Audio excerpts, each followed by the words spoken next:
Har yili yurtimizda 30-iyun yoshlar kuni sifatida keng nishonlanadi.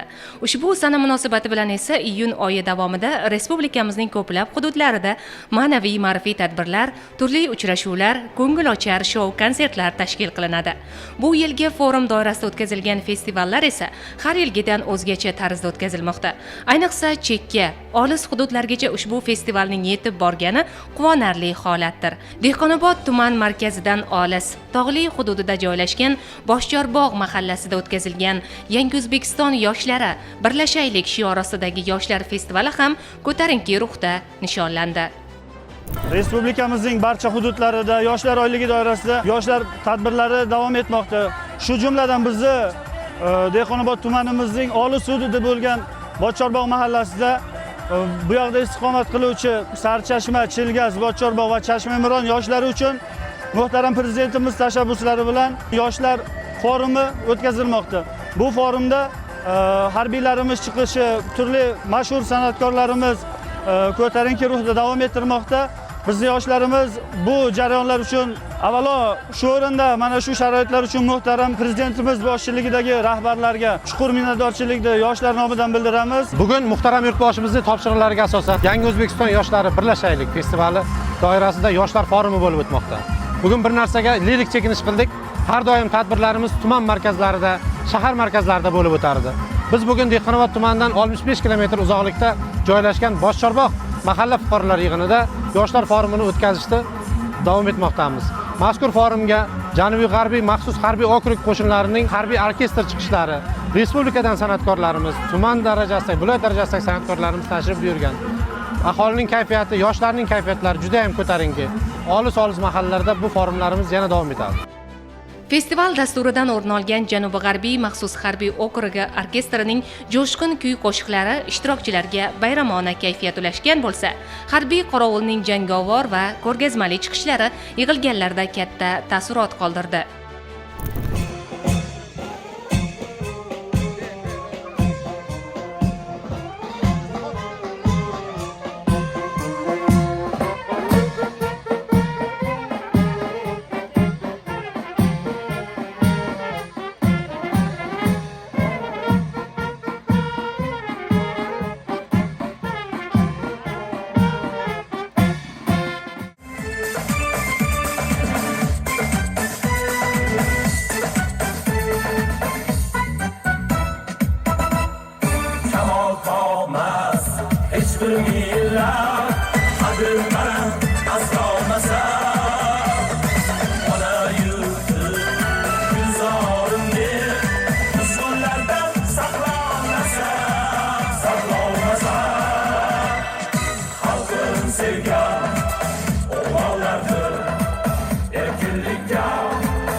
Shuningdek, tadbir doirasida zamonaviy harbiy qurol aslahalar ko'rgazmasi ham tashkil etildi.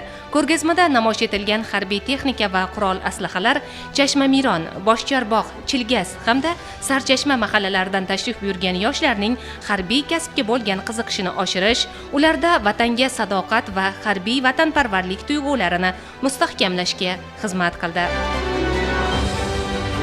Albatta mana bugun xalqimiz xursand, shod. Birinchidan mana hammamizning boshimizda turgan hurmatli prezidentimizga mana shu xalq nomidan kattadan katta rahmat.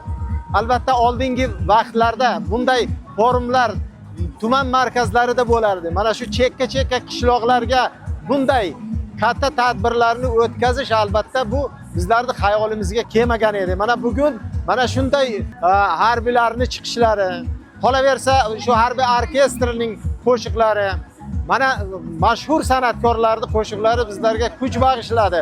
Mana shu haqiqatan ham prezidentimiz aytgandek, mana yoshlar kelajagimiz. Mana shu kelib o'g'il bolalarga, mana shu o'quvchilarimizga, qiz bolalarga mana shu medallarni topshirgani uchun bizda ustozlarni boshimiz ko'kka yetdi. Mana bugun Bochorboq mahalla fuqarolari yig'inida juda katta tadbir o'tkazilyapti.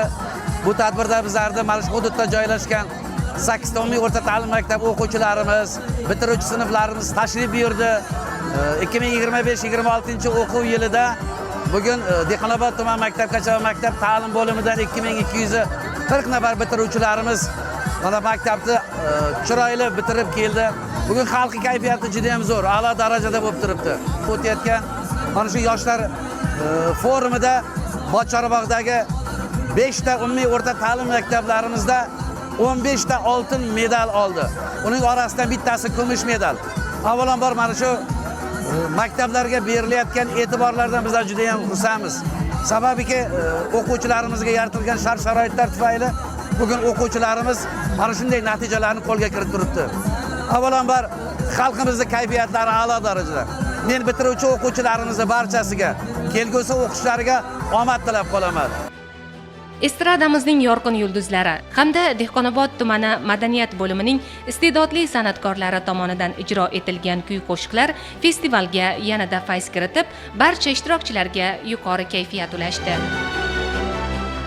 Armon yana yukun tashladi. Ezillar ketdi dil qara. Muhabbatda kelmadi omad. Sen ham sevib olmagin jo'ra. Yor ko'yida istamlar chekdim. Chekmaganim ne qoldi qara. Bugun hatto jonimdan to'ydim. Sen ham sevib qolmagin jo'ra. Jo'ra, jo'ra, qadrdon jo'ra. Bu sevgidan yuragim pora.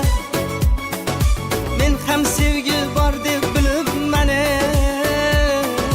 Sen ham sevib qolmagin jo'ra.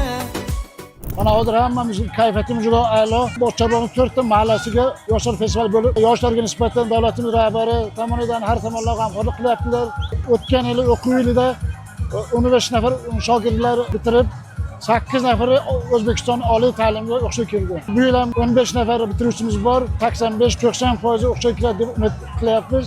11-sinf o'quvchimiz Qurbonova Aziza Respublika fan olimpiadasiga faxrli birinchi o'rinni qo'lga kiritdi. Bugun medal taqdirlash bo'ldi. Bizning maktabdan ham 3 nafar shogirdimiz oltin medal sohib bo'ldi. Shuningdek, yoshlar festivali doirasida faol va iqtidorli yoshlarni rag'batlantirish marosimi ham tashkil etildi.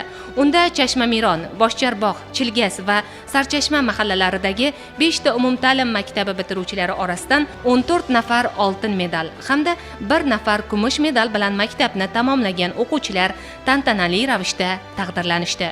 Bundan tashqari shijoat va g'ayrat, harbiy vatanparvarlik musobaqalarida faol ishtirok etgan jamoalarga Dehqonobod tumani hokimligining tashakkurnomalari va esdalik sovg'alari topshirildi. Hududda yoshlar bilan ishlashda tashabbuskorligi va samarali faoliyati bilan ajralib turgan mahalla yoshlar yetakchilari ham munosib e'tirof etilib, diplom va esdalik sovg'alari bilan taqdirlanishdi. Mahallamiz Bochorboqda yoshlar festivali bo'lib o'tmoqda. Men bugun maktabni oltin medal bilan tugatdim va kelajakda prezidentimizning ishonchini oqlab, oliy ta'limga o'qishga kirishib, O'zbekiston bayrog'ini balandga ko'tarishga va'da beraman. Bugun respublikamizning barcha hududlarida yoshlar festivali bo'lib o'tyapti. Shu qatorda bizning olis mahallamiz Bochorboqda ham yoshlar festivali bo'lib o'tyapti. Biz yoshlar bundan juda xursand. Ilgarilari biz ham juda havas qilardik. Boshqa tumanlarda bo'lgani kabi bizning olis hududimiz Bochorboq, Chilgas, Chashmamiron mahallalarida yoshlar festivali bo'lib o'tyapti. Bu bizning prezidentimizning katta imkoniyatlari. Biz bundan juda mamnunmiz.